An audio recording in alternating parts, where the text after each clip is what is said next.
What is happening out there, rotoscouts basketball fans? Almost said baseball fans again. Getting there. 1 week exactly from pitchers and catchers.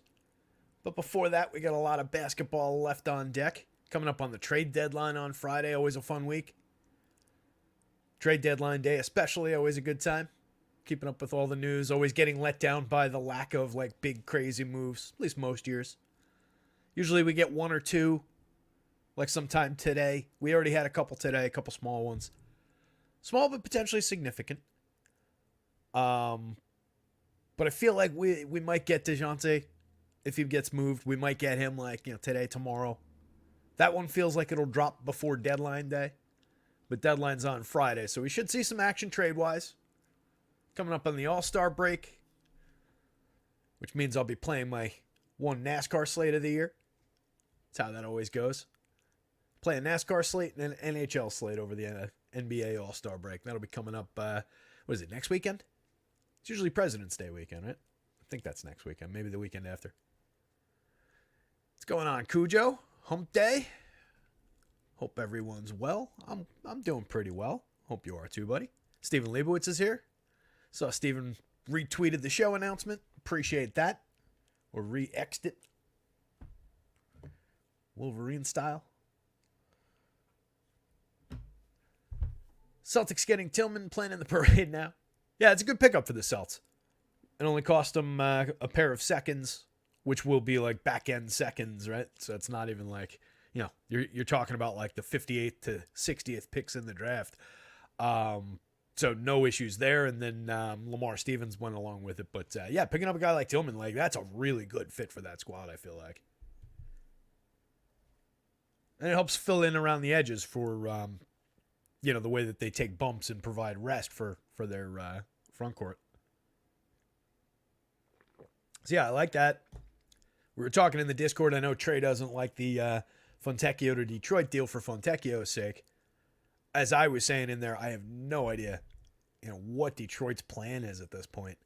They were apparently in on Zach LaVine, but talking about like the Bulls' asking price was like, it needs to be, Cade plus or a package of like Ivy and Duran and like a couple other guys. Like it was just asking for like, it's at best a parallel move when you were nowhere near being a Zach LaVine away from contending. So it's just weird, weird there. And then, Fontecchio, moving out Kevin Knox, like so be it. And then there were picks involved in that as well, I think, right? Fontecchio is a good player. I think, like, in a vacuum, it's fine. I just don't know what the actual plan is. Just one says, so is Kevin Knox and a 2024 second rounder. So, good player to add to the list. He's a better player than Kevin Knox. So along those lines, perfectly fine. Probably better than you're going to do with a second rounder in at least the initial stages. So not bad. Just, weird, like, pick a direction it should be developing through that youth, not looking to acquire a late 20s guard on a pretty big contract that doesn't fit with your team's timeline. Just seems like you're being weird and impatient. But anyway, we'll keep an eye out. Potential impact from the trade deadline. One thing we might see is oddball guys ending up questionable, scratching if there's actually a deal, or just like held out of games. Just oddball guys like old veterans on big contracts.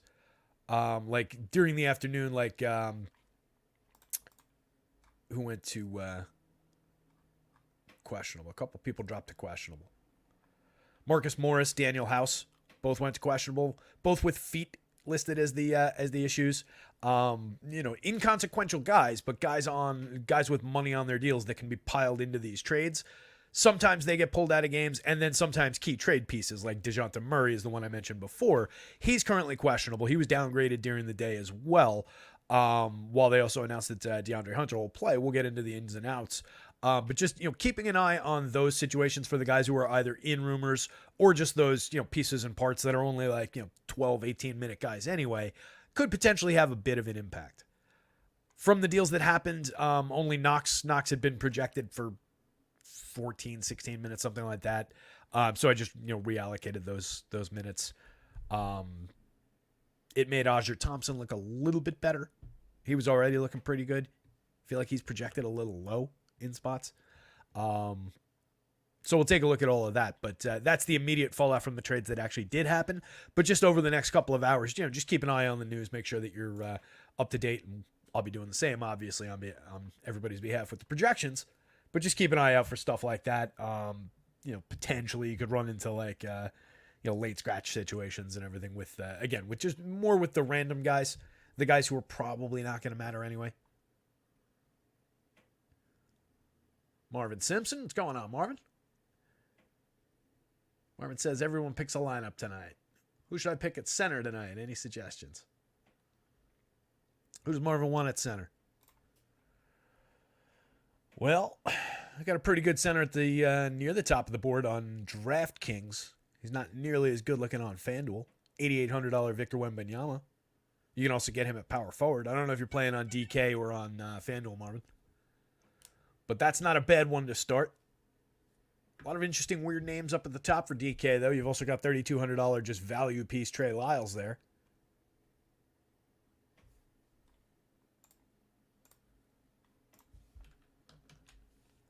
I sit here like, wait a minute, where'd the minutes go? I thought things looked weird. Wasn't scrolled over enough. So Lyles just 20 minutes. Just 3,200 projected around 17. 29.75% win rate. 34% of your top 150. That's not an exciting answer. If you want a good, like, big, pay up center, obviously Wemby, like I said, not all that expensive. But then you could go down the list there in the middle of the board, line 15, and just pick up the Domantas Sabonis, who looks good on either site. 10-1 on DraftKings at center only, 16.94% winner, 12.67% of the top 150, and then 20.19% winner, 16% of your top 150 for 10-5 on FanDuel, where he's also got power forward eligibility. It just depends where you're playing. But yep, Travis nails it, Sabonis. If we're talking about top-end guys, Sabonis. Yeah, Trav, that might be a you thing, buddy. If you're not getting any YouTube notifications, I feel like that's a you thing. But yeah, probably in your settings somewhere. I would imagine you just turned it off. I'm sure there's a mute somewhere along the way. Yeah, Gallo. Somebody mentions not really hitting that hard. 3,400 power forward center. 5.9% winner, 5% of the top 150 on DraftKings. A little bit less of a win rate. Power forward only on FanDuel for 4,000. If he finds his way to 25 plus minutes, there's a lot more value there. I've just got him at 18 right now.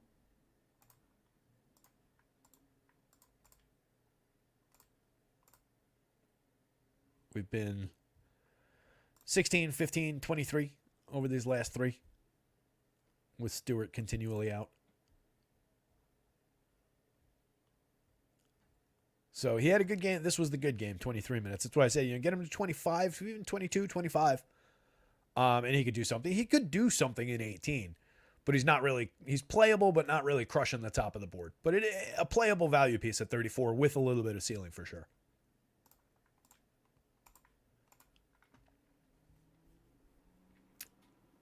If,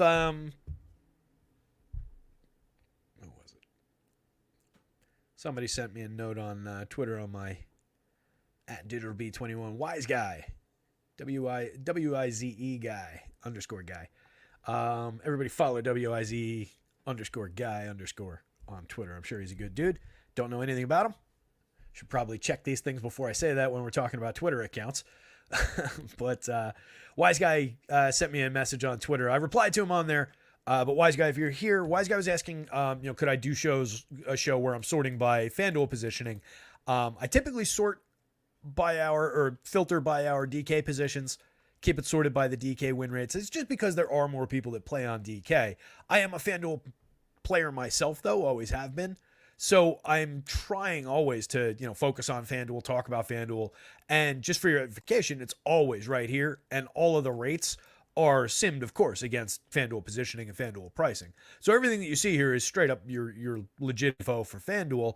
And tip DK positioning pulls in most of the FanDuel set, where FanDuel positioning leaves out some of the DK set, if that makes sense. It's weird how it works, but it seems like it does go that way a little bit more often. So I feel like it makes a little bit more sense to continue sorting by DK, but I totally get you, wise guy. It's a frustrating thing about the industry that I've experienced it for years. Just saying, like, at other places you don't hear any talk about FanDuel at all. Let's put it that way. But I appreciate you hanging out with us, wise guy, if you're out there, and I appreciate everybody else who's here. You guys rock. Hit the like button, hit the subscribe, and let's start looking at this thing. Steven Lubitz likes Sabonis. Happy to take a shot at Fox at the lower price also, especially versus Detroit. Yeah, Fox just has been a little bit underwhelming lately. He just projects kind of along the lines of what he's been doing. I don't know where he came through in the sim. Yeah, not great on FanDuel, but on DraftKings, yeah, 8,100 is aggressively cheap for De'Aaron Fox on DraftKings. 13.85% win rate. He came up less than that in the top 150. He's probably a little popular given that low price. Yeah, he's pulling an ownership rate that's well ahead of this win rate that we got on him, but he's definitely playable. You're just playing him into a large swath of the field. That is a very, very good price for De'Aaron Fox, though. 5.19 points per dollar. On FanDuel, you're just getting 4.46 against his 9,200. Different play site to site. FanDuel, he just comes up 2.8% of the time. It's one of our top 150 there. But yeah, Sabonis for me, for my money, is the go-to from Sacto tonight. Looking at the top of the board, all of these three are popular on DraftKings. On FanDuel, they are... What's the overall popularity? I know they're popular. Wemby's not. Herter and Martin are the top two owned players on both sites. They're just the quote-unquote good chalk of the day. Priced decently. Plenty of minutes. Caleb Martin went 25 the other night. Put up 22.1 FanDuel points. He's a 17% usage guy. 0.79 FanDuel points per minute on the season. 0.80 DraftKings points. But pulling down pretty solid marks in terms of our win rates.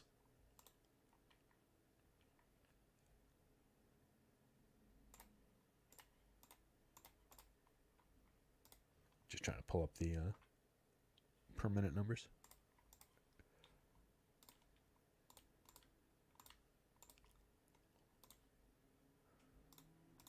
Yeah, so I've actually got him below the current season production too.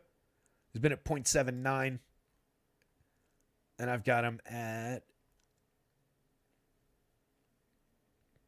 just 0.76. We're talking about 3/100ths of a fantasy point per minute. But I've got him a little bit below. Should be an open enough game for the Miami side of this one. Game environment-wise, which we didn't touch on yet. That one, San Antonio at Miami.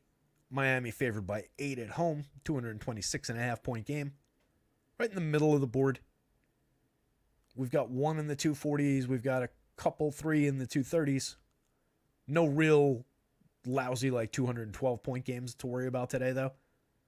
So that one's not bad. There's definitely pieces on both sides of San Antonio and Miami. Toronto and Charlotte is interesting. Charlotte, one of the worst, or if not the worst, defensive teams in the league. Toronto's got a few guys showing numbers. Depends on where you're looking. For me, Emmanuel Quickley is a little bit further down the board than it seems like he might be at other places. We'll take a look at that. That one largely depends on RJ Barrett's status. Right now, we've got him in. He looks pretty good to me. We'll go through that one, but Toronto favored by 7.5 on the road, 226 point game total. Cleveland at Washington, the steamrolling Cavaliers, should be able to just absolutely wax the Wiz. 11.5 point favorites on the road in Washington, 234.5 point total. Golden State at Philly. Philly missing a lot of pieces and parts in their MVP. Golden State favored by 5 in Philly, 234.5 on the board. A lot of big point spreads.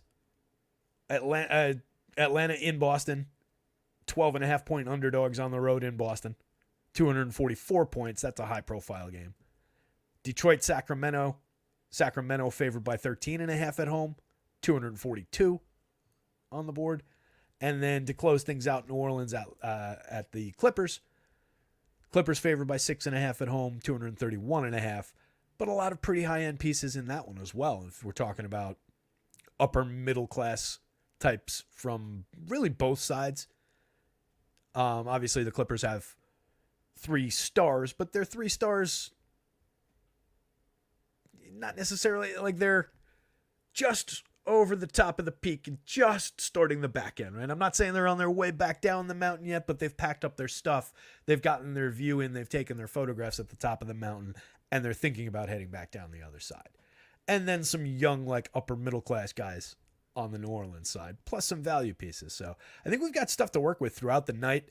It's an interesting 7-game or 2. It does run through the 2 10 o'clock games on both sites, which is good. We've got 7s and 7:30s and then 2 10 o'clock games. So there'll be a gap there where everybody's just waiting on those games, waiting on news. But it does make it fun. Injury-wise,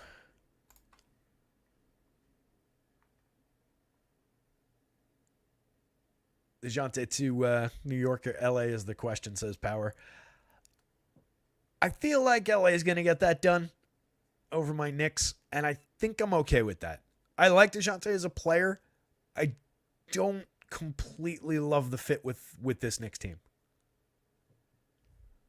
I think he's a little bit redundant unless we're talking about putting him into a role. Like, I think they need to, like what everybody's talking about really, is just kind of replace quickly off the bench. I think the guy for them is Clarkson. I don't think DeJounte is necessarily what they need unless we're talking about a situation where guys are more hurt than they're letting on. Right? If you're not expecting Randall back, if you're expecting OG to be at 70%, if and when he makes it back, then maybe we're talking about a different situation. But I don't necessarily love the fit.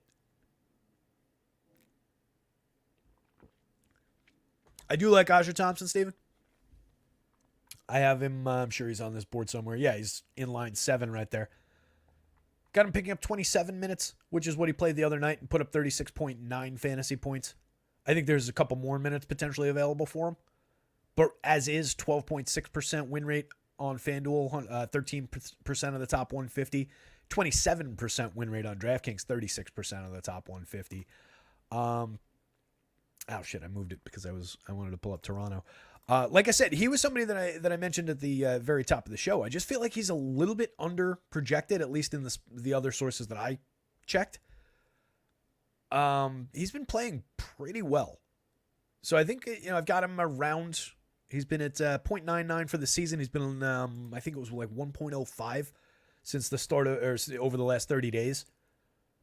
And I've got him closer to the season long number, I think.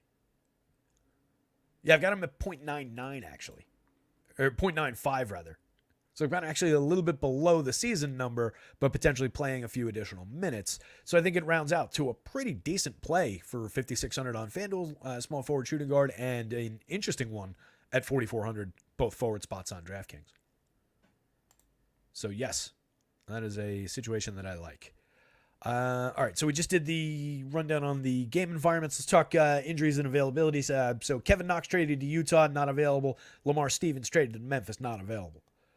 Probables: Gary Trent Jr., DeAndre Hunter, who's available. Andrew Wiggins is probable. Caleb Martin, Cody Zeller, who is also available. Questionables: Jonte Porter, Gordon Hayward, Cody Martin, Frank Ntilikina, DeJounte Murray, Drew Holiday, Draymond Green, Daniel House, Tyrese Maxey, Marcus Morris, Bojan Bogdanovic, Cade Cunningham, Sasha Vezenkov, Najee Marshall, Zion Williamson. Out: Marvin Bagley, Tristan Thompson, LaMelo Ball, Kyle Lowry, Mark Williams, Clint Capella, Chris Paul, Gary Payton, Nick Batum, Robert Covington, Joel Embiid, DeAnthony Melton, Haywood Highsmith, and Isaiah Stewart. And that is your injury report, at least as of a little while ago.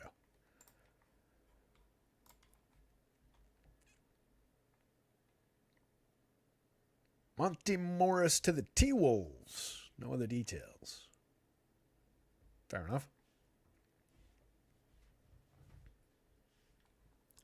Throwbacks is here. Boss Boscott's here. M, by the way, was the one that shouted out Gallo before. Good call there. Good handful of people hanging out. So let's get into some of the position by position. I am going to go with the DK positions like we talked about. But I do appreciate the feedback. And guys, always, by the way, like that guy did, please feel free. Any feedback, any thoughts, suggestions, ideas, volunteers, so on and so forth. I am highly available. So feel free to message me. Twitter, Discord, whatever. Right here. You know where to find me. So let's talk guards a little bit here. Kevin Huerter, just in that pretty solid game environment, Detroit at Sacramento. Priced appropriately for being Kevin Huerter, playing about 30 minutes a night. 25 a night over the course of the 47-game season so far. 31.4 the other night. Put up just 21.6 FanDuel points. He can do that to you a lot. 0.88 per minute on the season, 17.5% usage rate. He is the stereotypical, mid-level usage, mid-level returns, a lot of disappointing nights kind of guy. But on a night where, he picks up appropriate minutes at a good price and trends to a very strong points per dollar mark, like a 6.05 on DraftKings, comes up in 44% of the winners, 68% of the top 150. Just kind of unavoidable. Taking 5.5 threes a night, making 2 of them, 36.5% from 3, putting up 10 plus a game. Middling numbers in terms of rebounds, 7.5% rebound rate, 14.6% assist rate. He's Kevin Huerter. I don't think there's any real mystery there. RJ is an interesting one. Assuming he's back, over the last 30 days, 385 minutes of 1.11 per minute basketball. That's well north of the season-long mark, which is 0.98. The usage has been 25.1%. That's a tenth of a point behind Scotty Barnes. So they're essentially the same usage.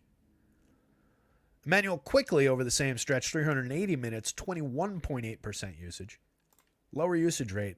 And the interesting thing with Quickley, and the spot where I think some people are getting out over their skis on Quickley a little bit here, is just 0.99 per minute over the last 30 days since in Toronto. That's right around who he was. There hasn't been a massive... I'm not saying he's bad by any means. I got him at 33 fantasy points in 32 minutes. I've got him, a little over a point per minute. A little over his 0.99. Comes up in 25% of FanDuel, or 25% of FanDuel winners, but we just got to him at 8.6% in the top 150 in terms of leverage because he's very, very popular. On DraftKings, it's even worse, 12.6% win rate, just 4% of the top 150. He is the 4th most popular player on DraftKings.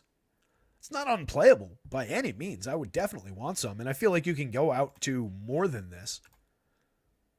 This is his projected ownership that this is running against is more than 5 times this exposure.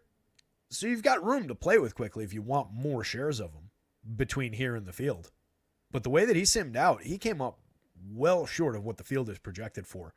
Now, that site that is projecting that ownership has Emmanuel Quickley, and this is where I get concerned about where they're at in terms of his season-long rates. And there is an impact, and I think they weigh the opposing defensive rating a whole hell of a lot more than I do in terms of how our models work. But everybody knows who I'm talking about. They have Quickley with 38 DraftKings points right now. So we're talking about 4 additional DraftKings points on top. So I get why he's really popular in that model. I definitely think that he can deliver. I think that it wouldn't be completely unfair to raise him up a little bit. I think 4 points is pretty aggressive, though. To close that gap, we'd be talking about, what's that? 1 point, it taking him up from 0.99 to 1.17, just on the back of Charlotte's defense not being good. potentially with RJ coming back. If there's no RJ, then I get it, and I'll probably move him back up to that level. If RJ's out there, I don't know. I think that's aggressive. So that's my story with Quickly. I like him. I'll have some. But I don't know that he's the play that it seems like, at least not in the shape of the slate right now.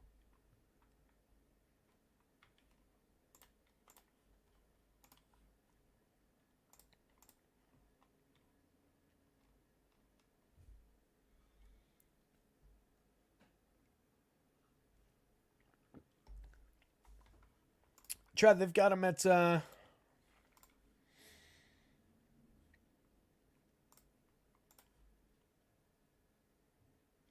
one additional minute. So call it, difference of 3.5 fantasy points then instead of 4 or 3-ish fantasy points then.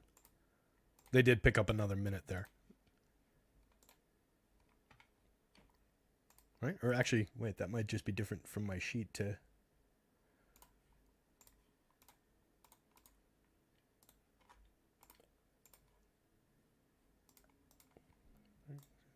Yeah, they've got him with an additional minute.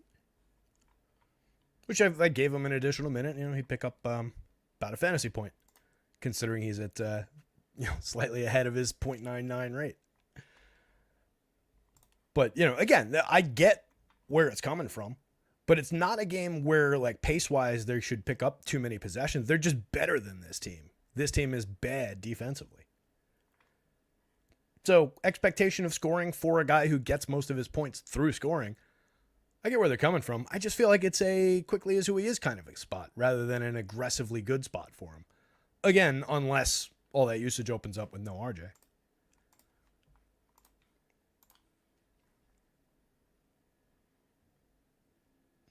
Christopher, what's going on, buddy? Christopher randomly found us. Awesome. Welcome, buddy. I'm glad you randomly found us. You can follow at rotoscouts or at digitalbeat21 on Twitter, and it'll be less random for you. Subscribe to the YouTube channel. It'll be less random for you. We've got a Discord going as well. Let me drop a Discord link into the chat there. All the links on the description died, and I never replaced them.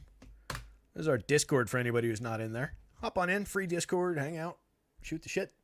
The more people are in there, the more people are talking, the better the community is. But awesome, Christopher. How'd you find us? Just saw my tweet or something, or just searching around on YouTube for DFS content and stumbled across? YouTube's great for that. We used to, looking back at the old gig, like survey numbers when we ran polls for you guys. So many people found the site through YouTube specifically. I never realized. I mean, obviously, I realized that YouTube was so big, but I didn't realize how much of a search engine connector that it was to that degree. Del Rios, we're sorted to guards right now. That's the only reason. That said, Tatum would be... Just do it this way. Right there. Just 3.5% on FanDuel in terms of the win rate. A lot more on DraftKings. 9.2% winner on DraftKings. We only got to him 3.3% of the time in the top 150. 9,600 is a pretty solid price for his 1.33 per minute. Don't dislike the spot at all. He's more popular than that in the DK projections. Could be a little bit of room to give him a minor kick upward. Where are we at? Bouncy show today. That's all right. More of a Q&A kind of show. I think I was right on his number over the past 30 days. I'm pretty sure he's been at 133 over the past 30 days, and that's where I have him. That's on the FanDuel scale as I usually. I think he's just good today, but not like standout. He's been at 1.32 on DraftKings, 1.35 points per minute over the last 30 days, which is, again, I have him at 1.33. They are picking up a number of possessions in this game. It is a very good spot. They've got a 128.25 point implied total as monster favorites. You do have that situation, if they get out ahead that we always talk about where, they could potentially end up limiting their own minutes in the fourth quarter by just wiping the floor with Atlanta. Atlanta not incapable of staying in this game, though. I think that is a pretty big point spread. 12.5 is big. Does it feel like Vegas doesn't think Murray's playing with that line? I know Capella's out.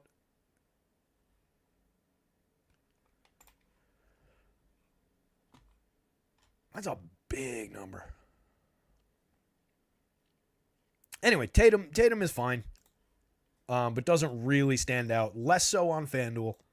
3.5% win rate. He can get you there, but you're paying for him. He's a luxury item on FanDuel. He's a little bit more in like that intriguing price range on DraftKings. I know it's, relative price-wise, but the way that it's working positionally today does make him look more appealing on the DraftKings slate. Top Celtics player looks like Jalen on DraftKings. 16.5% winner against 7.3% popularity in the top 150. And then on FanDuel, looks like it's KP. $8,100 per Porzingis, power forward and center, 17.5% win rate, 10.6% of our top 150. There's your breakdown for Celtics fans. Jumping back to some positions. So Jalen's right here. If we're talking about the overall guards, does look pretty good. Also, slam dunk contest is weird. This year is weird. Jacob Toppin, Obi's younger brother from the Knicks G League team. Mac McClung, that high-flying dude. And then I forget who else. Somebody at like that level. And then crucial max contract star player from the Celtics, Jaylen Brown. It's just such a weird... Like, what the hell is Jalen doing in there? I love that he's doing it. I want it to be stars like it used to be back in the day when it was, Jordan against Dominique and stuff. But why the hell is he in there against those guys? Just weird. Weird. Hopefully it'll be a good one, though. I miss the good old dunk contests. I don't know how they lost the ability to do it right. Like, all of a sudden, it just didn't work. After, I guess everybody did all the dunks you can do. And then it's just like you got to start jumping over guys and bringing props in and jumping over cars and shit. And then every time was like, all right, well, he missed it, so now we got to let him try it 7 times. Just got weird. Jalen's trying to lead by example to get the stars to do it again. Yeah, I like that. That works for me. Oh, did he play Big 3 this summer? I didn't know that. Oh, look, there's nothing at all wrong with a guy loving to play ball. I think I just like, if I'm a Celtics fan, I'd probably be more okay with like, all right, yeah, you're playing summer ball. That's cool. Rather than like dunk contest. Like, I don't really necessarily need to see Jalen out there trying to jump over Derek White and throw one down, while, getting his body halfway through a flaming hoop, right? It's not exactly what I want my crucial superstar doing, or star. Tatum's a superstar. Dale Rios says, I hope so. In this, Jaylen Brown will be the first player in the slam dunk contest to have a turnover. Not to derail, but how about that Bobby Witt Jr. signing with the Royals? Yeah, Bobby Witt, third highest position player in baseball right now, I think.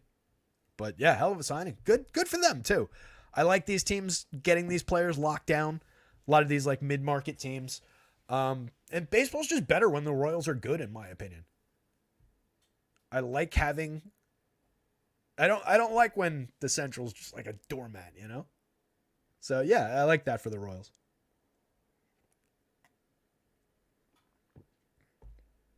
And just an excellent young player, too. Black Man wants to know how Harden looks. Probably, I don't know in sim results, but I'm going to guess it's one of those Harden. All 3 guys are exactly who they are. One's going to be up, one's going to be in the middle, one's going to be down. Let's see. Here's Harden. 19.3% winner on FanDuel. Got to him about 12.6% of the time. Not nearly as good on DraftKings. $89 on FanDuel against that cap at shooting guard and point guard versus $9,000 against the lower DraftKings cap. Point guard only explains that difference. So Harden actually looks surprisingly bad for a change on DraftKings. And he looks quite good on FanDuel. Just put the other guys back into the pool here. Kawhi looks like your best bet between those three on DraftKings. Paul George not on the board at all. $7,700. That's not a bad price for Paul George. Kind of surprised at that one. $8,000 on FanDuel, just 1.3% win rate, 1.3% on the top 150. Somebody's got to be soaking up all of this ownership at this position. Dennis says they need to up the stakes, maybe jump over a pit of alligators. Yeah, just make remember the video game Pitfall? The old Atari game? Right? 8-bit graphics. Little guy running and there's the alligator pit. You got to jump over the alligator pit and then you got to climb the vine. Make a course. Or do it like American Gladiator style. You got to go through the tennis ball cannon and run up the conveyor belt thing. And then once you're off that, you jump off of that with a tomahawk dunk. I think that's the move.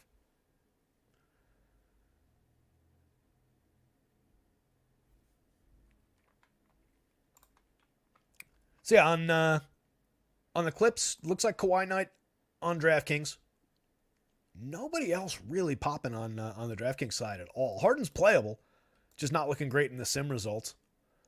And then FanDuel, Harden, and Kawhi are both playable. Also getting to a little bit of Normie Powell, a little bit of Plumlee.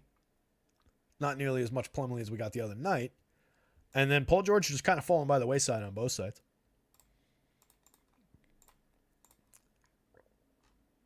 Christopher wants to know who we like in Miami.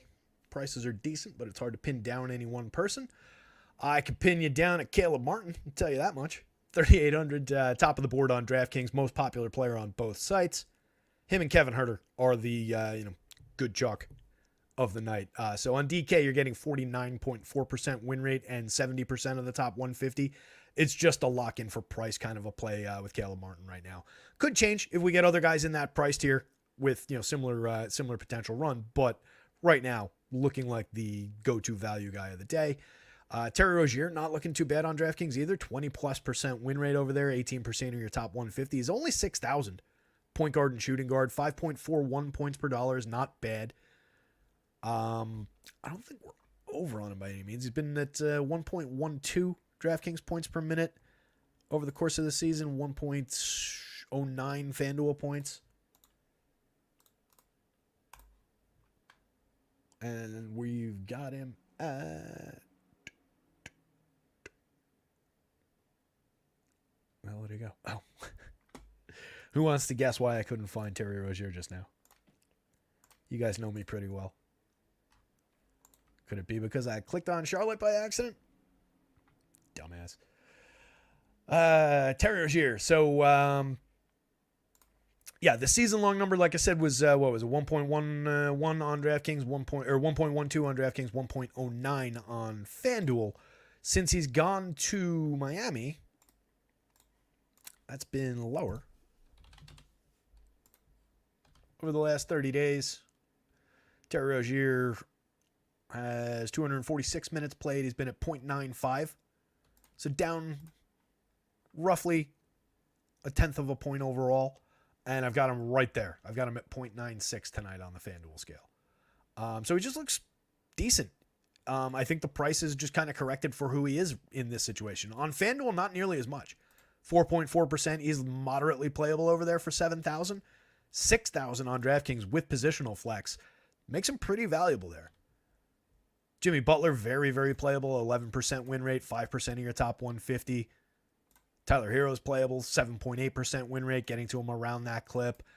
Everybody, to your point, they're just kind of priced well.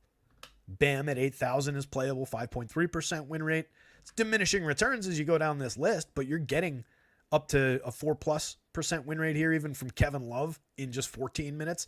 I don't know that I'm going to that one. That's just kind of a price-based dart throw. He is very, very cheap.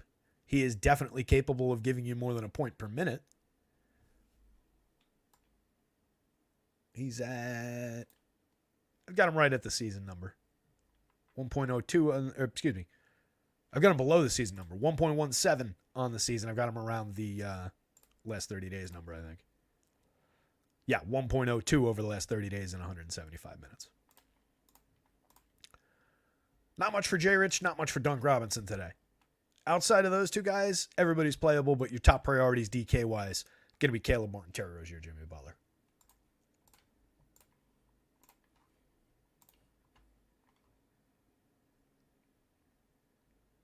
Drew Holiday out. Oof. EB, what's going on? I love Pitfall too. The old Atari games, a lot of fun. That was I didn't have an Atari. My neighbor had an Atari. That was like the very first video games I played. And then my first system was the original Nintendo in 86, I want to say. Christmas 86, probably. I was like 7 years old. And then it was just I've had like everything since then, at least, or, one or the other of like a Nintendo or Genesis, a Sony, an Xbox, so on and so forth. But the one that I didn't have, or the few that I didn't have before Atari, I didn't have an Intellivision. My neighbor up the street had that. That was always like the off-brand Atari. Right? It was like the predecessor to Atari. Canadian Atari. And then there was Commodore 64. And then of course gaming on PCs, which I've gotten more into in later years than I was back then. For some reason, I naively always thought that consoles were better, which makes absolutely no sense if you think about it. But that was like marketing when you're a kid. Like, who talks about gaming on PCs? It's for nerds, man. What are you doing that for? You've only got like a few games, blah, blah, blah. Get Nintendo.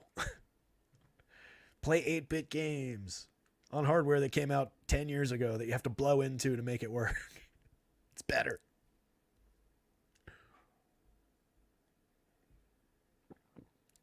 Chris is on his way out from work. Safe home, buddy. Appreciate coming by, and definitely come on back. Glad you found it. What else is going on in chat? Power and Dennis talking about Curse. Oh, let's talk Celtics, of course. AB says, wow, we probably the only guys born in the 1900s on the pod. Nah, we got a few guys our age hanging out on this one. That's what it is. It's like, this is the chat that the older crowd finds this site. The younger kids are out there with the sites that are actually good at like social media and stuff, and they find those. Everybody else just hangs out here and talks about the good old days. I know Steven Leibowitz remembers some of what we're talking about out there. No Beantown does. No Mamba does. Anyway, let's all right, so Boston now. No Drew.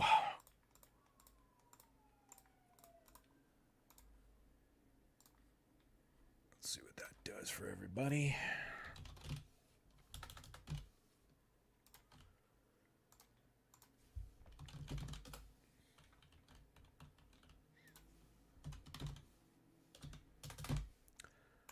All right, Drew, last missed.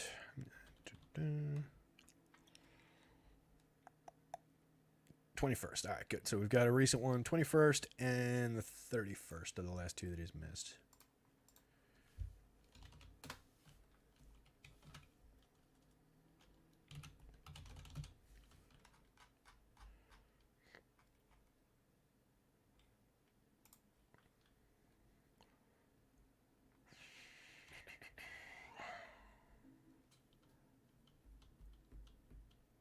So on the 21st when he missed, looks like it was also no Horford night. They started Derek White, Jalen, Hauser, Tatum, and Zinger. And then Pritchard, Cornette were the first two off the bench. Pritchard ended up finishing with 30 minutes. Hauser played 30. Cornette went 22. O'Shea Brissett went 18 off the bench. Derek White played nearly 36. Stars got what they got. So Derek White will see a little bit which was my initial reaction. He'll go from like 32 to 34 or 35, maybe 34 and a half, something like that in terms of minutes. Let's see what they do on the 31st.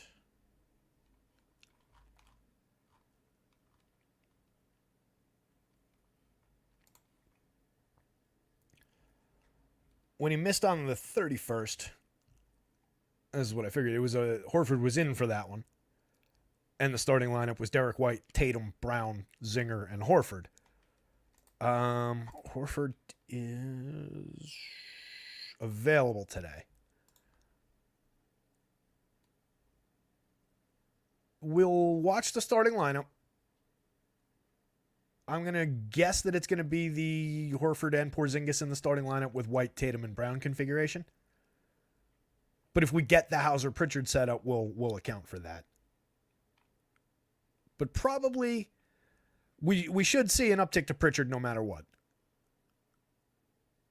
We'll see a few additional minutes and a little bit of additional rates. I'll take a look at what they are for Derek White. And then depends on who is in that starting lineup. Might be a little bit of an uptick in minutes, although Horford's already at 24. Maybe he goes to like 26, picks up a couple here.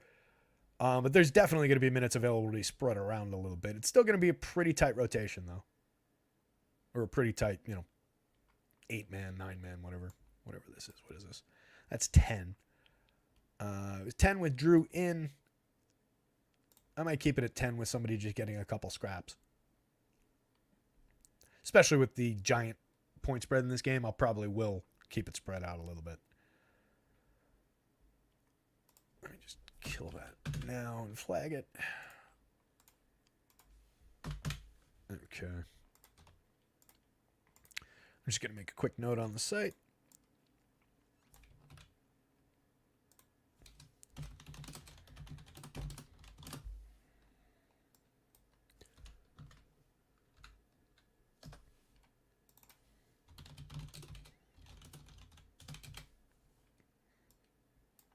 All right.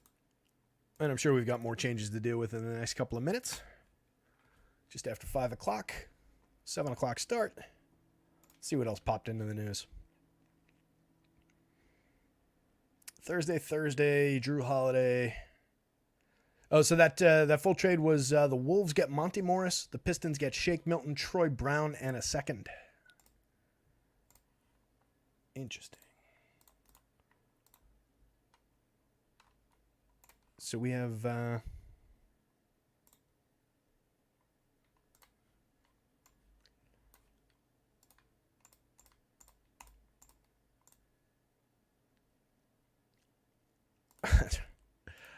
that's another 12 minutes opening up for with Monty Morris coming out.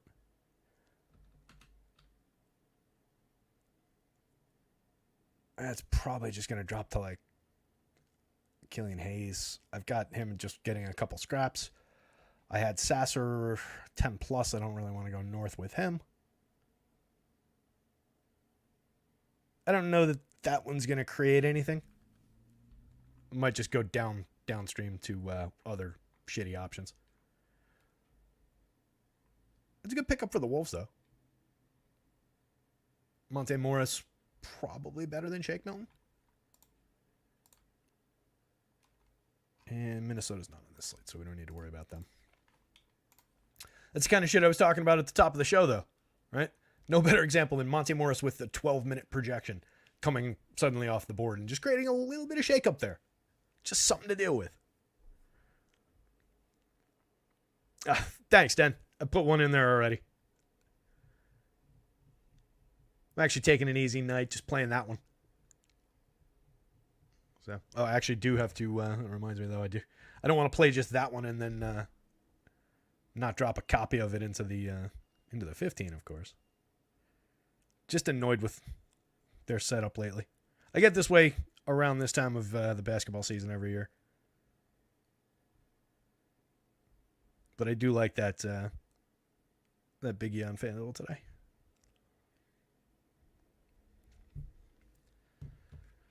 Trey's here. What's up, Trey? Marga, rough all fire last night, but won and no cash because no Luka. Oof. Yeah, Luka, monster game last night. Again, we had him one of the top overalls on the board, but that slate went crazy last night. We didn't talk about that at the top, but how about 4 minutes after lock, all of a sudden Chicago starting Andre Drummond next to Nikola Vukovic? Who saw that coming? We also got on the FanDuel slate, we got Bobby Portis late. A lot of craziness on that slate. I had too much DSJ. He was the one clunker that was looking good on the show, looking good in the Sims. The final projection came down a little bit from where I had him in the afternoon, but still ended up with too many of them. Didn't love it. Alan Marga got Drummond in there, yeah. Yeah, I swapped to as much Drummond as I could. I had a bunch of Şengün shares that had already locked, and it's center only on FanDuel. So I got squeezed out of some, but I got to a fair share of Drummond, and he only ended up at 2% on FanDuel. Because he was appropriately priced. He was 6, something like that. So it wasn't a crazy, crazy bargain spot, but he was better than the other centers that I had in there at 6. John Collins to him was a direct pivot. And I'll make that pivot every time. John Collins, good player. Andre Drummond getting the same minutes, better per minute guy. So I made that, and especially with the ownership difference, it worked out nicely. I would make that change 10 out of 10 times.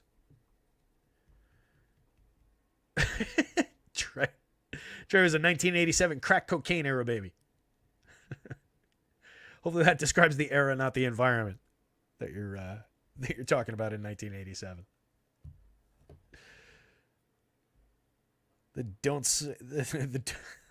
I almost just referred to him as the "Don't Say No to Drugs" era. I guess it's the lesson some of us took. The "Just Say No" era, the war on drugs. Yeah, the misguided 80s. What else you guys want to see? What else are we wondering? What else we want to talk about? We've been bouncing around all show. I'll pull back a position so we just have a topic. Trey Jones, kind of hanging on to some viability on FanDuel for sure. 27% win rate, 36% of the top 150. I think we're a couple points ahead of where other places have him. I think we're a couple points ahead of where RG has him. Felt like kind of the opposite of what we were talking about with Quickly. I don't know that they were giving him enough credit for what he's done lately. Overall, just 0.93 points per minute, 15.4% usage. We are talking about a pretty solid assist rate, 29.6% assist rate. For 57 at point guard, 62 on FanDuel, I think there's a little bit there. Darren Fox we touched on, not really a FanDuel play, looking a lot better at the very cheap price on DraftKings at 81.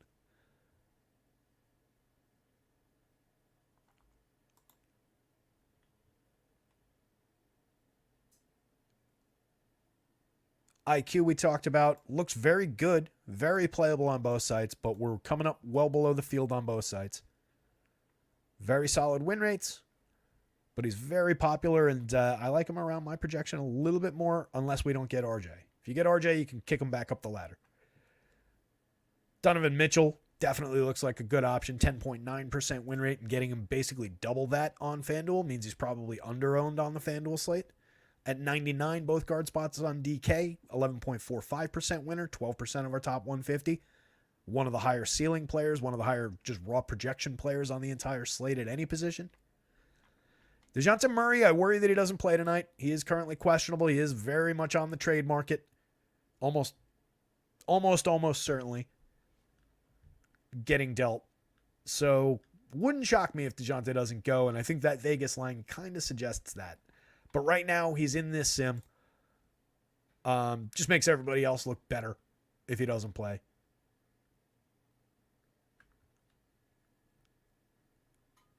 Definitely playable. I mean, if he does go, we're getting well ahead of him on both of these. If he happens to get in there, he's currently projected in the low mid-single digits for ownership. I mean, with a ceiling. Not the greatest matchup, obviously, against Boston, but there's nobody there in terms of popularity. Maxey just kind of priced correctly for this no help for Tyrese Maxey kind of situation that he's in right now. 97 on FanDuel, 8.6% winner, 7.3% of the top 150. On DraftKings, 6.5%, 6.25%. Getting to him a little bit less than that for 94. Cade looks good, but better on FanDuel. 15.5% winner against a 29% top 150 rate. Both guard spots, 8,200. Not bad. 1.13 points per minute, nearly 30% usage. On the DraftKings slate, he's playable, and we're getting to him more than the win rate. Getting to him at a 12% clip in the top 150 against 6% win rate for 7,900 at point guard only.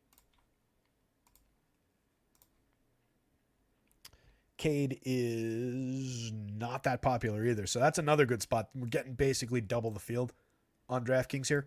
His popularity is right around the public popularity, right around what that win rate is, and we're getting him about double that. So Cade looks like a good spot to potentially get out ahead of the field on a little bit. Might even pick up an additional, another minute as I throw things around from the scraps that Monty Morris leaves behind.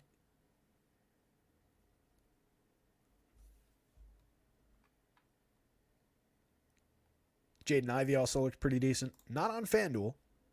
Actually, no. I take that back. I thought we were higher up the board.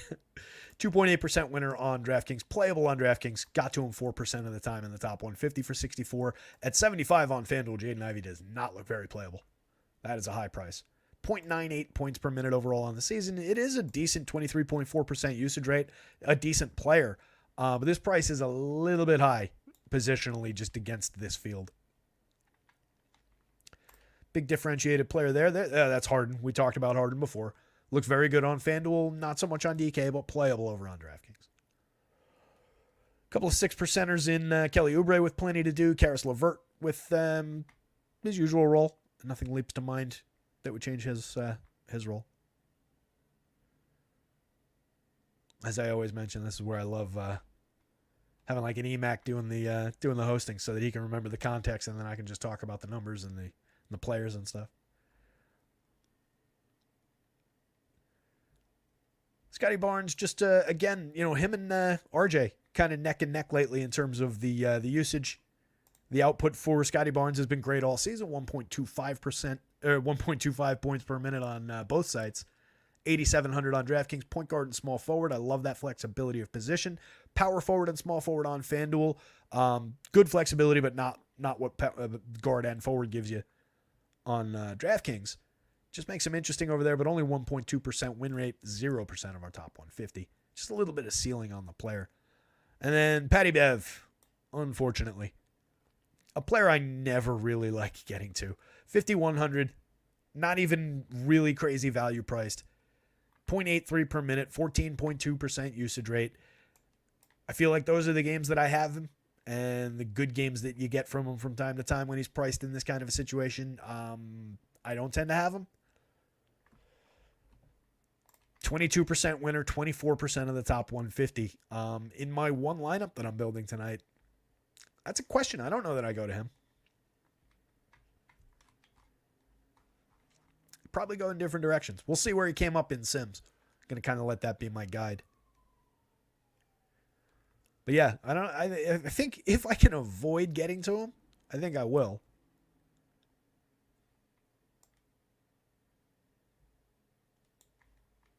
Does other things, right? I mean, it's not all about usage, obviously, for a player like Pat Bev. But we're talking about 22% assist rate, 7.4% rebounding. I don't have steals in here or stocks. In terms of threes, he's just shooting 31.8%, taking 2.3 a game.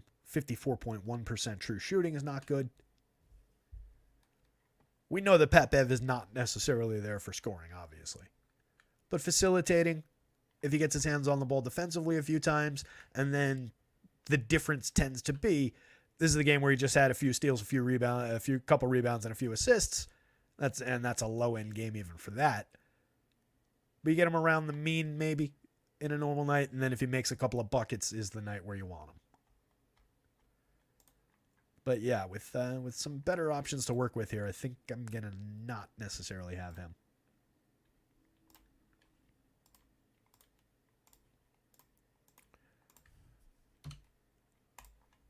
Now that I bring that up, I just want to see it. Since we're bouncing around, sometimes we're going to bounce in the direction I want to. So this is sorted by FanDuel guards now and FanDuel win rate. And we see the Pat Bev's right here, so I think I can get away from him. I might be bypassing these two in favor of some other options here. And with 5,100 for Cody Martin, shining through a little bit stronger than 5,100 for Pat Bev. It's interesting because Cody Martin's not all that much better. We're talking about 6 additional minutes of 0.76 ball versus 0.83.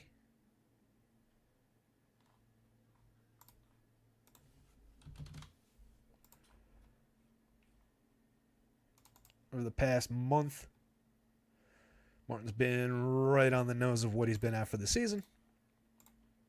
It's just a little bit of additional run with minutes there. So maybe it goes that way. Maybe it falls to Alec Burks instead with 24 minutes and a much, much better point per minute and better usage. And probably a little bit more to do also with Monte Morris coming out. Might just give those minutes to him instead of looking at Killian Hayes. Not all of them, but a couple of them.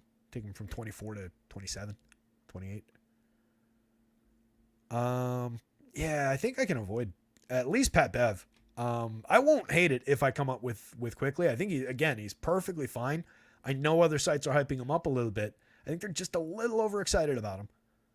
But he does come through at a 25% win rate. We're just getting less of him against the popularity, and 12.6% getting less of him against the popularity on DraftKings. I'm okay having that. I'm okay leaving that in one lineup. But I kind of like these options better. And obviously, Kevin Huerter off the top of the board there is very easy to get to.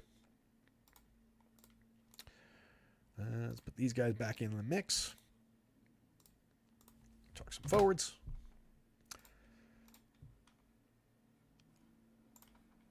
What do you guys got going on? See you, Dale. Dale's going back to work. That looks like it came in a couple minutes ago. Hopefully he said he's going back to work, but just hung out another minute to hear his goodbye. Stephen Lee with Pat Bev also comes with a 1 in 4 chance of ejection. Might be better than that.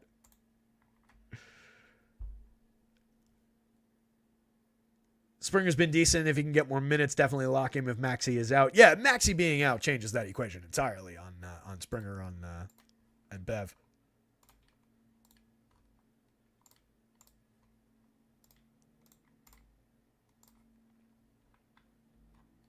Right now, Maxey's just drawing like is who he is kind of numbers like I talked about before. Tobias does look pretty good. He would pick up a little bit with no Maxey just on somebody's going to have to do something for this team. Beverly would get even stupider. And then Springer would actually hit the board a little bit. Right now, 3,500, not really getting there. 16.4. It's not a bad number for that 35. It's just other guys are boxing him out. On some days for 3,500, we will see a 16 on DK get you through to some sim results. On FanDuel, less so. He's also point guard only for 47 over there, so it's not nearly the same price play.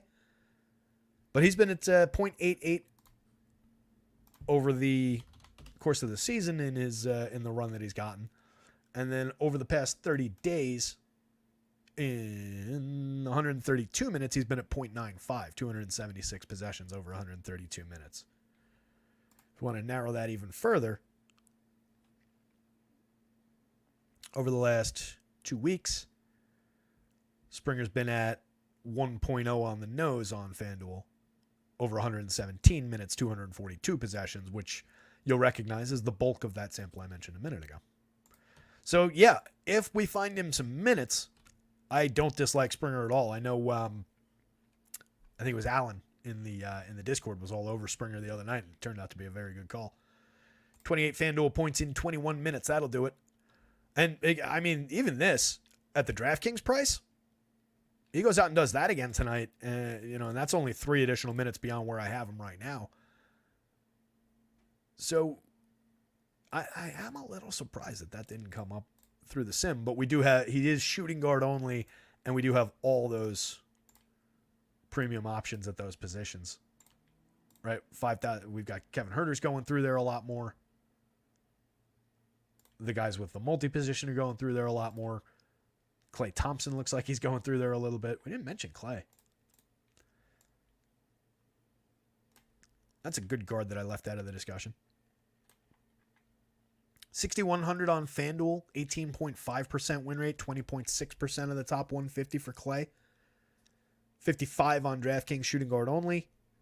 a solid 5.36 points per dollar, 19.9% win rate, got to him 18% of the top 150. He's only been a 0.91 per minute player on DraftKings this year, 0.86 on FanDuel. Has issues now with closing games necessarily. It's not guaranteed for him anymore. He didn't close the other night. They were talking to him about it after the game, seemed fine with it. It was a funny clip, actually. Draymond comes through the background in the locker room and says something like, they didn't have me close game 6 of the finals a couple years ago. Like, shut up and deal with it, like jokingly.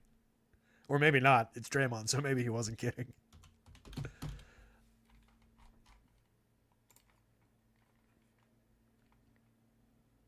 Yeah, Clay played the first 4:40 of the fourth quarter and then sat the rest of it. Still finished at 30 minutes, but didn't close that game.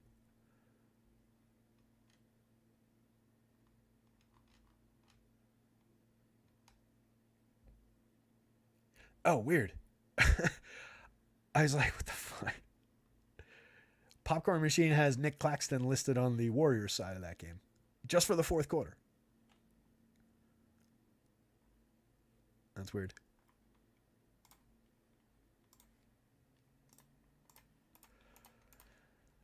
So you might have a little bit of concern with that, but again, he finished with 30 minutes played. I don't really think we sweat it all that much given where he's priced. They also won that game 109-98. Tight game, maybe he's in there. But again, hasn't been the Klay Thompson of old. 37% from 3 is perfectly serviceable. But overall, it just seems like the scoring is down a little. 17-1 a game, 3.5 rebounds, 2.3 assists, making 3.3 threes, taking 8.5 or 8.8.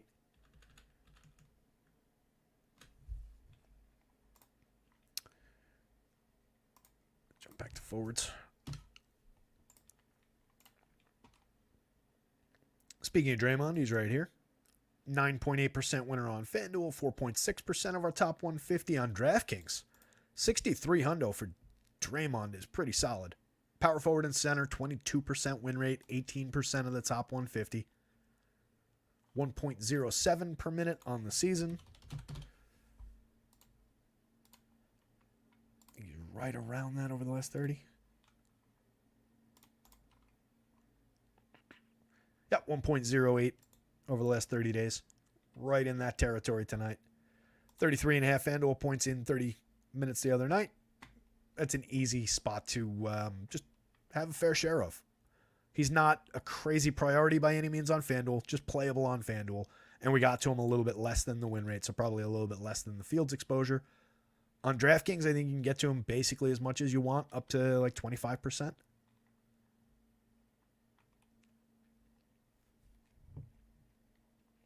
Harris, like I said, looks very good right now and would only gain ground. There's really nothing other than not playing that would take anything away from Tobias Harris at this point. Harrison Barnes looks strong on FanDuel, a little bit less so on DraftKings, but definitely playable over there. 5,400, both forward spots on FanDuel. 26.9% win rate, 23% of our top 150. On DraftKings, 16% win rate, just 12.6% of our top 150. Small forward only over there, 4,800. Price is fair. He's been a 0.67 per minute player over the course of the season. Bit of an uptick lately, if I'm remembering correctly. He's been at 0.70 over the last 30 days in 448 minutes. Not a major jump. 300ths of a point, or 500ths of a point. Every little bit helps.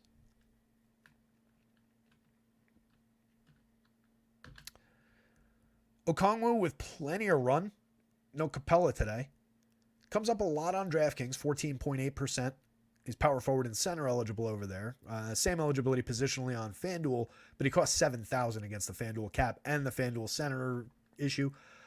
So just better option on DraftKings at 57. Price is right, 5+ points per dollar. 14.8% winner. He does come up less than the projected win rate. I suspect he's a little popular.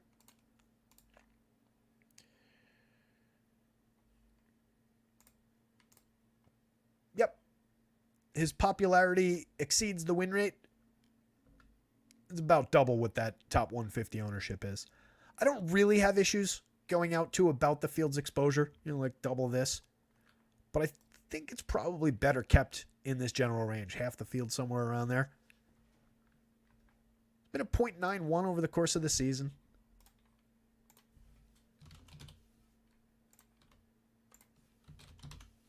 Over the last 30 with no Capella,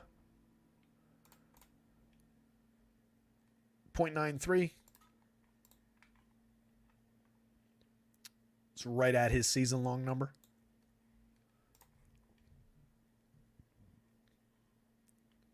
In 255 minutes with no Capella, Trey is up at 1.33. Murray, if he goes, is at 1.25. Again, FanDuel numbers. On DraftKings, those are 1.38, 1.29, respectively. DeAndre Hunter, 1.13, 1.19 on DraftKings. And then an interesting one, 320 minutes, Bogdan, 1.04 on DraftKings, 1.02 on FanDuel. A little bit better than he's been producing. Where the hell is he? There's Bojan. Where's Bogdan? Is he a guard? He is a guard. What else I didn't talk about him? Too much bouncing around. All those questions. It didn't come up. 5,700 shooting guard only, 1.29% winner, 3% of the top 150. Minor play on DraftKings, minor play on FanDuel, 2.13% winner, 2% of our top 150. So I guess the salary is just correct for the slightly better rate.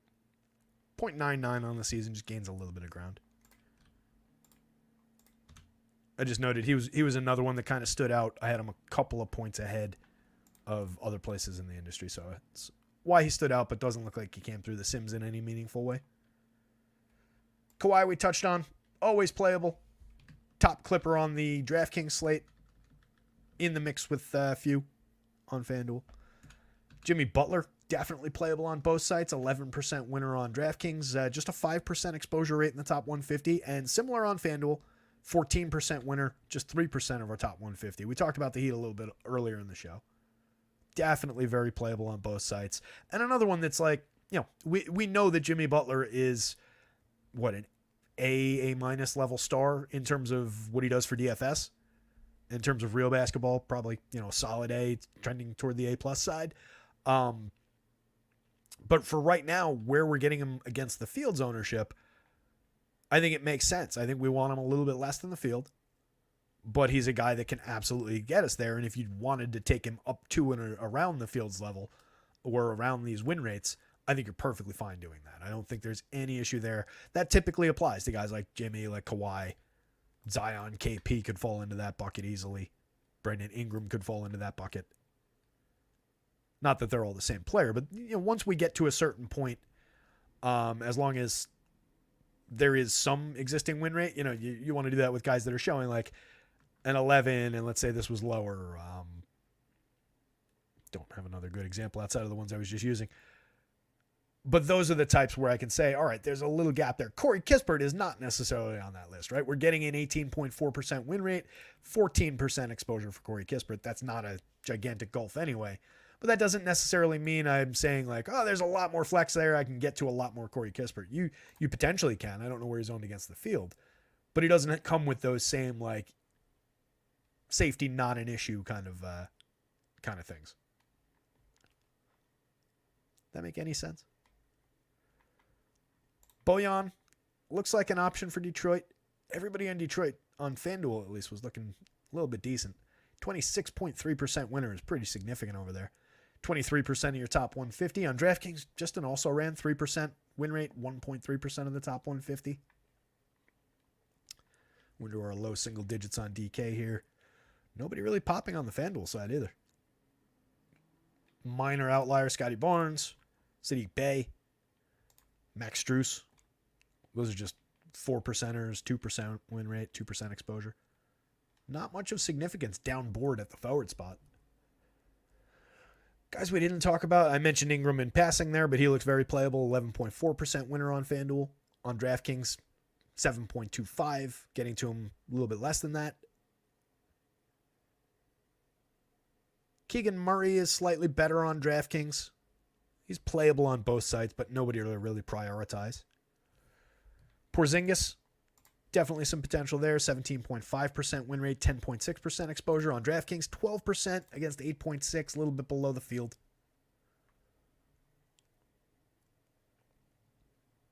Yeah, we're kind of like straightforward from mostly this group of guys on both sites. It's a big group. Talking about 20 guys. But there's not all that much you can throw. Obviously, we're throwing Bojan into that mix on FanDuel. And you could add Denny, who I didn't touch on, Denny Avdia. 6,200 both forward spots, nearly 15% winner, 12.6% of your top 150. On DraftKings, he didn't really hit. 6,000 over there, small forward only. 1.8%, just got to him once. But FanDuel, you throw him into that pool too. So it's slightly more. There's like 22 options on FanDuel. And a couple, an 8%er here, a 9%er there. It's not the exclusive list, but it's the bulk of it. Let's look at centers. We'll look at some lineups. It's 5:30. What else has changed? Let's see. You guys are probably shouting at me in the chat that I don't have up on the screen right now about people being out. Let's see. Caleb Martin is available. That's good. Jonte Porter is now doubtful. That doesn't really matter. Jalen Brunson, questionable for tomorrow. That's not great for the Knicks. Frankie Smokes ruled out. Cody Martin available. Gordon Hayward out. That'll create more minutes for Charlotte. Thursday, Drew Holiday. All right, we're caught up. So a couple pieces there.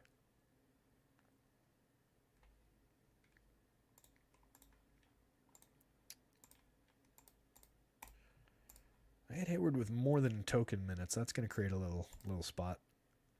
Is that one?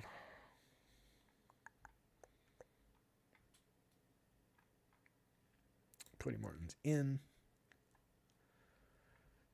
So we'll be sprinkling 20 minutes and change throughout those guys on Charlotte.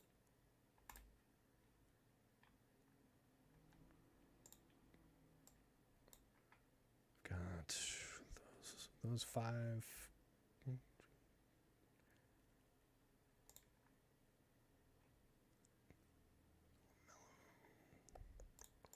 Yeah, I think that went through.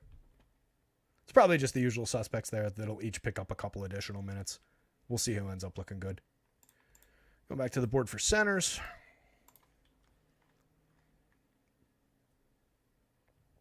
Is Pirtle only 200 more than Okongwu? Jeez. Let's see. Where is he on here? Just realizing this is a little bit blurrier than I usually want it. So here was Okongwu. Again, not really coming through on FanDuel at all. 7,000 at 57 on DraftKings. He was still pretty cheap and still looks decent, but we wanted him a little bit less than the field. And now you're telling me that Pirtle is only 59, yeah? That's not uninteresting. I think it's more just like Pirtle is probably around who he is still. And then we just pick up, what did I have it projected at even? Did I even have him getting any minutes? I might not have even given him any minutes. I just found it interesting that Pirtle was priced there. Yep, I already had him not getting any minutes. What I was going to say was any minutes that I have might just go to like Thad. But I already had them with Thad. So, yeah, I don't know that it's going to change the situation necessarily. As much as I just think Pirtle's kind of interesting for 59. 8% win rate, got to him a little bit better than that at 12% across the top 150. 5.15 points per dollar. 1+ points per minute. Looks even better on FanDuel for only 61. 18.6% win rate, 36% of your top 150. Going up against a bad defensive team that is limited for big men. I do not dislike that spot for Jakob Pirtle at all. That is an interesting spot for cheap. Good call. Let's get out of this.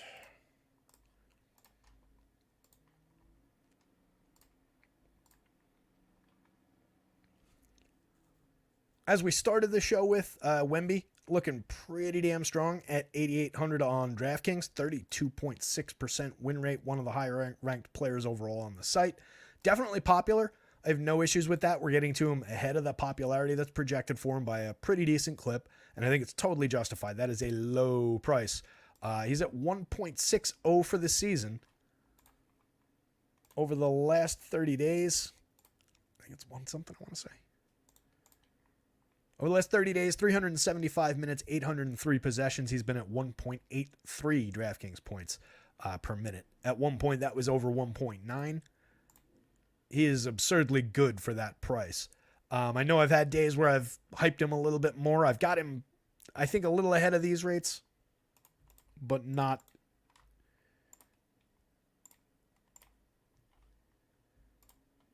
$172 is where I've got him today. So behind what he's been for the last 30 days, a little bit ahead of what he's done for the course over the course of the season, 0.08 of a point. I really like the spot. Tough spot. I mean, Miami's no pushover. He'll be challenged for sure, but I just think this is a really good price for him. I like him here. At 10-3 on FanDuel, he doesn't really play that well at all. He's playable, 6% winner, got to him 6.5% of the time, but not nearly the draw that he is on the DraftKings slate. Lyles we touched on, just very, very cheap on DraftKings at 32, power forward and center, nearly 30% win rate, 34% of your top 150. Just jumping up to 44, no flexibility on FanDuel, only 4% win rate, 1.3% of the top 150. Not really an option there. Just one of those price-driven $3,200 DraftKings options. Draymond we talked about, Sabonis we talked about a little bit up the top, but again, looks like a good pay-up option. Whether you're putting him power forward or center, we'll see where it came out in the sim lineups. 20.1% winner on FanDuel, 16% of the top 150. 16.9% winner and 12.6% of the top 150 on DraftKings. So we got to him a little bit behind the win rates. I think that's a little bit behind the projected exposure.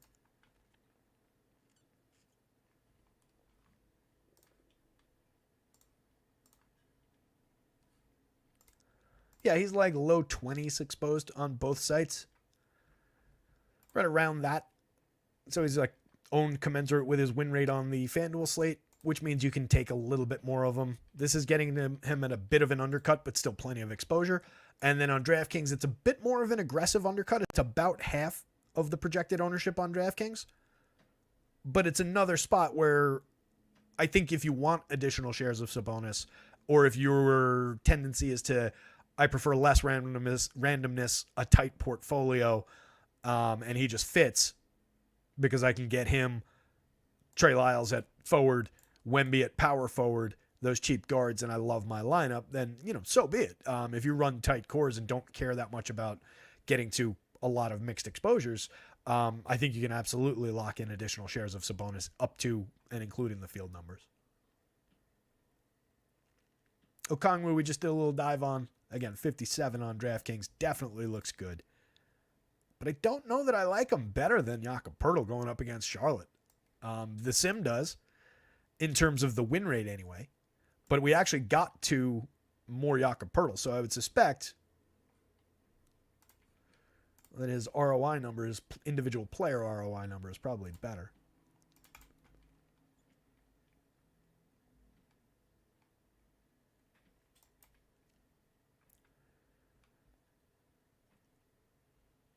Yep. Slightly sub 1 individual ROI number. Okongwu, -4. So the stronger win rate, but it's against higher ownership, is really your crux there. I like the Poeltl play. That's a good call, Steven. Well done, sir. Again, not because of the Jonte thing necessarily, but I'm gonna give you more than partial credit there. I'm giving you full credit for that one. That was a good call. Just love the price. Gallinari, like we talked about, he is very cheap at 3,400. He does have a little bit of ceiling. He came through at a 5.9% clip, 5.3% of your top 150. at 3,400. We did see him in 23 minutes that one night have a decent output. I think it was like 28 fantasy points or whatever. 18 minutes, I'd really like to see him get out to 23 to 25 minutes.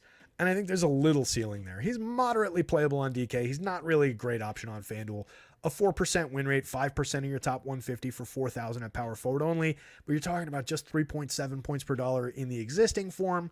Very questionable ability to book the ceiling. That his talent has more ceiling than his opportunity does, if that makes sense. So I just don't know that we get there with Gallo. Bam on either side is a luxury item, 5.3% winner on DraftKings. We got to him about 5% of the time in the top 150. On FanDuel, unfortunately, $8,400 Bam didn't come up. 4.2% win rate, but none of the top 150 had Bam Adebayo in it.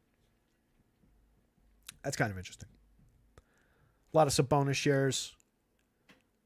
A lot of, 16% that's power forward, though. What do we do with our center-only shares? Pirtle picked up 36% of the center-only shares. Got to love that after I was just raving about him. Nick Richards on the other side of that matchup picked up 10% of them.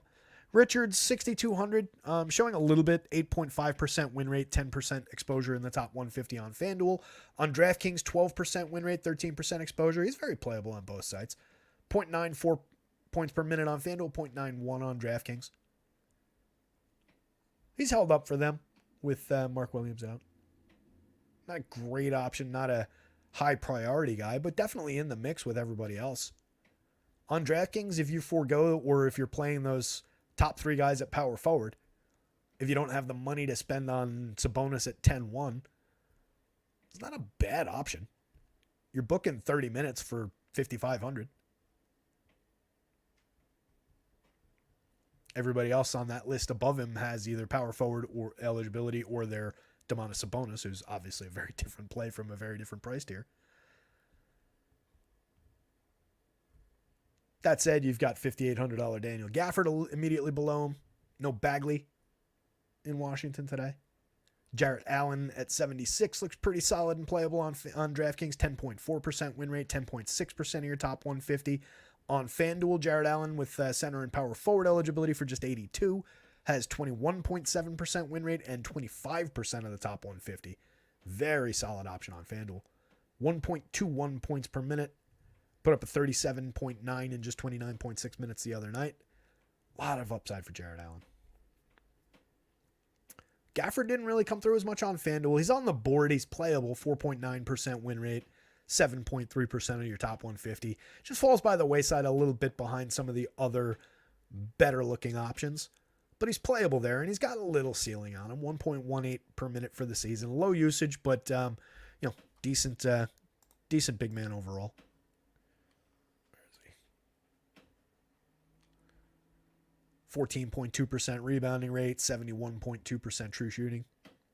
10-8 with nearly 8 boards a game.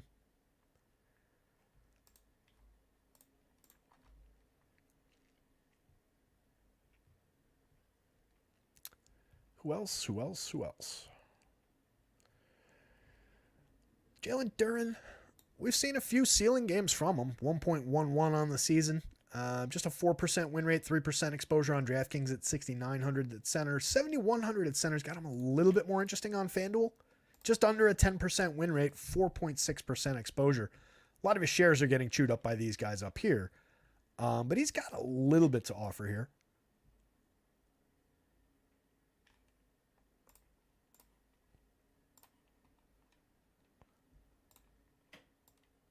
Sacramento like middle of the pack defensively.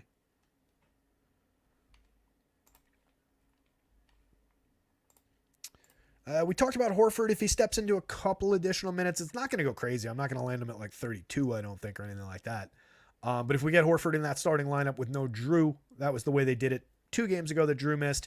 And then the last time Horford was also out, like we looked at. And they had Hauser in the starting lineup and then Pritchard as one of the first men off the bench. We will see also an uptick for Pritchard like we went through, Derek White like we went through. But Horford might step into a few more minutes, minor relevance. Not really going to become a play, I don't think, but you probably pick him up a little bit more than 0% there. 8.3% from Mo Bamba, a little bit differentiated across sites. That said, we're just clinging to some point per minute based success there. 4,600, not my favorite option on the board. We did get to him 11% of the time in the Sims. Just 18 minutes. He played basically 18 on the nose the other night, gave you right around a point per minute. 1.26 per minute over the limited action that he's played this season. He's played in 28 games, 10 minutes a night. So you're talking about dicey upside there.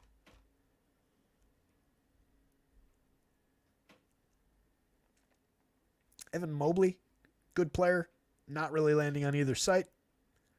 71, it's a decent price for him, but not really coming up very, very strong against it. Kyle Kuzma, another good player, not landing on the board at all. Sims-wise, projected fine, but just priced appropriately and getting boxed out positionally by some value guys. Wouldn't shock me if either one of those players went out, had a decent enough game, 40, 45 fantasy points. Trade deadline buzz. Let's take a look at the Sims. 5:45.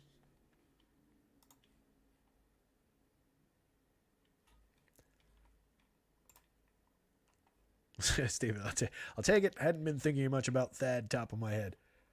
The number of times that I do that to myself throughout the day with these things where it's like, I know exactly what needs to change. And then I go and I change it in the sheet. And then I say, oh, wait, that was this. Or like that guy's already out. So I didn't account for that. And I've got to go back and redo it. The projections are a process. I've got it down really smoothly with my how I go through it now, though. As far as like what my setup is. Run through the minutes. I set the minutes. Then I'd bounce over and look at rates just for each individual team as I go. And I do them back to back like that. I have it with Wowie pulled up and with Popcorn Machine and looking at the how they run things and everything. It is a process. That's the one thing where it's like, I am a little bit glad for those purposes that a lot of these slates have become 7 gamers, 6 gamers, rather than 12 gamers. Makes it a little bit more sane. This is FanDuel. I meant to pull up DraftKings. This is a DraftKings sim, which was obviously run a while ago at this point. But we've got some of what we talked about here. Pretty good mix at the point guard spot, my gosh. Trae Young, oddball Trey Jones there. He was looking pretty decent. Tyus Jones, but Donovan Mitchell coming up a lot. DeJounte Murray coming up a few times. A lot of Trae Young. Some Terry Rozier. Looks like a good amount to spend at point guard, though, on DraftKings today. Getting to our Herder shares at shooting guard. Landry Shamet shares at shooting guard. A lot of value going through shooting guard, but we do have the oddball DeJounte when we went to Trae. Donovan Mitchell and DeJounte Murray there. With Caleb Martin, Tobias Harris, Jakob Poeltl. This is a balanced lineup if I've ever seen one.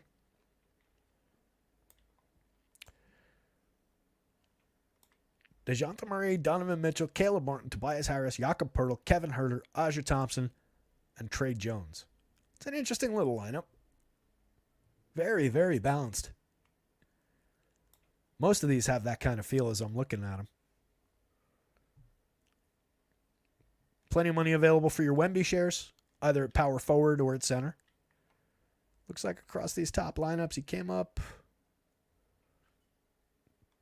about even, I'm going to say, between power forward and center. I don't really see it coming up all that much more in one or the other. Fair amount of Nick Richards coming through, some Jakob Poeltl coming through.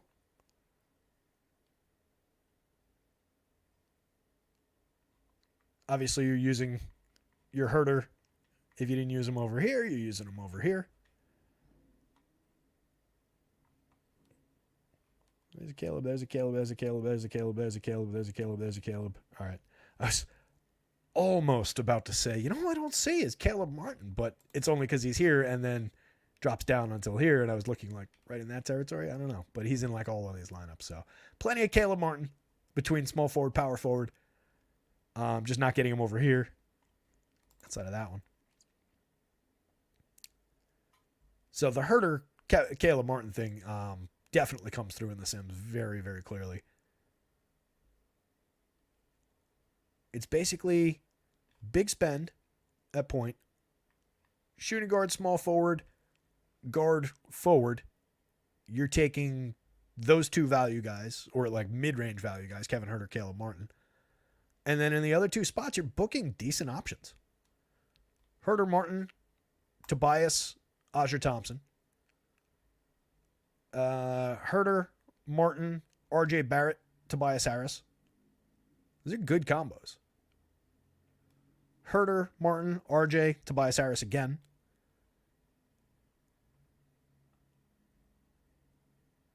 This one's an interesting one. Trey, Clay, Tobias, Caleb Martin, Nick Richards, Kevin Huerter, Alec Burks, and Wemby. That's another interesting one. I like these lineups on DK today. A lot less Starsy Scrubsy than normal. We're getting more value out of like the Huerter, as uncomfortable as Kevin Huerter can be sometimes to have, as your reliant value play. Caleb Martin, same story. It's a little less than those days where it's just like, boy, I hope that $3,100 guy plays 18 minutes tonight because I got 100 lineups hanging on him. It's not really that kind of night. So far. We will see what it turns into. Yeah, looks like you got a decent spend at your util spot after all of that. Wembys and Tatums and Zions and Pirtles and Clays and Draymonds. Big mix. But should have money to spend on DraftKings tonight. Stay freshly in that mid-range. What we're not seeing, and it kind of ties into that theme, is a lot of crazy, crazy expensive guys. Who's the most?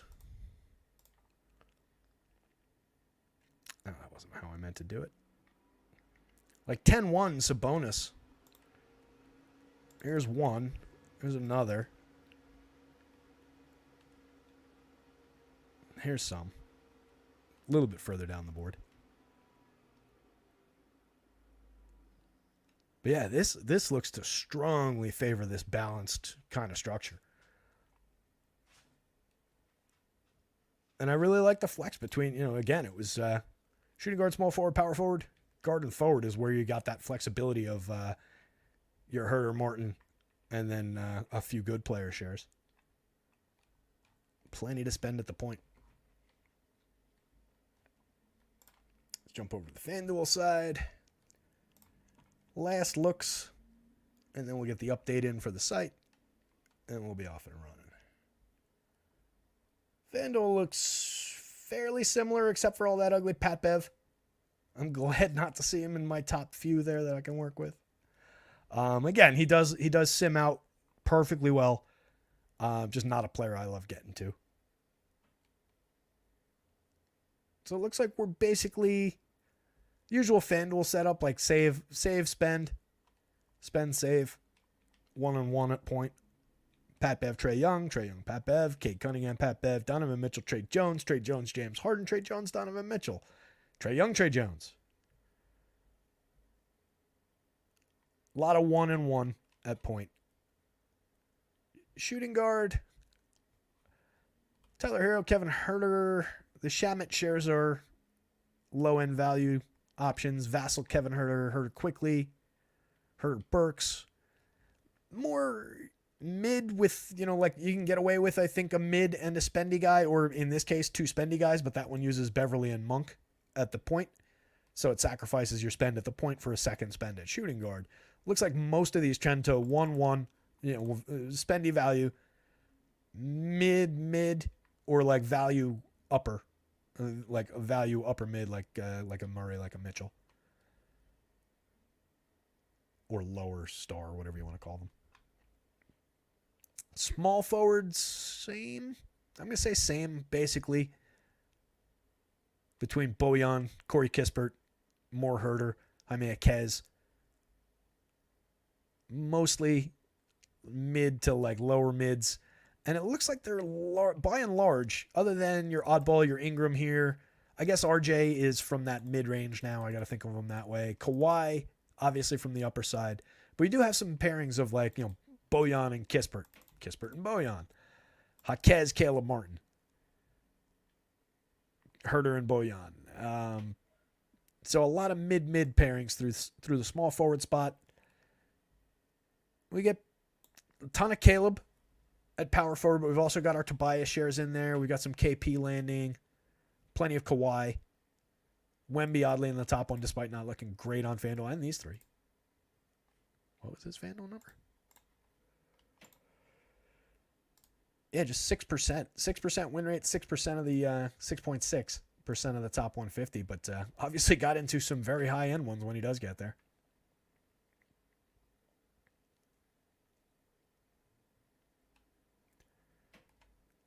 Looks like more of our Sabonis fell into probably a little bit more of them at center. But I love the amount of Pirtle that we're getting there. Tell you what, with one lineup in play, Pirtle might be my FanDuel center. Then I know exactly who to blame, Stephen Leibowitz, when it all goes south.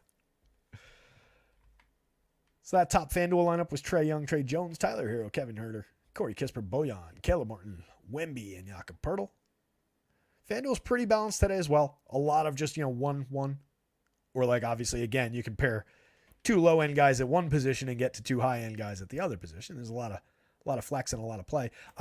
Low average cash ones, I ran this against the $3 today just to get a bigger field. So that's why the average cash one is even lower than it normally is. Just a 0.28 at the top of the board there. We had that one over 0.5 the other day. It didn't win. I played it. It didn't win. So yeah, I think that's about it, guys. You guys rock. Stephen Leibowitz heading out. Yeah, I don't blame you, buddy. I got to get out of here myself. Coming up on 6 o'clock. Hour 40 into the show. Had a little exodus there. About half the people left, but you guys rock for hanging out. Hit the like button on your way out the door if you didn't already. Hit the Discord. Hang out in there. Follow the @rotoscouts Twitter handle. In the coming days, weeks, months, we will be getting you guys promo codes, I promise, for our pals over here at acemind.io, where we get all these sims. acemind.io. Ace like the ace of spades. Mind like the mushy thing in between your ears. .io, like input, output. Check those guys out. Awesome site.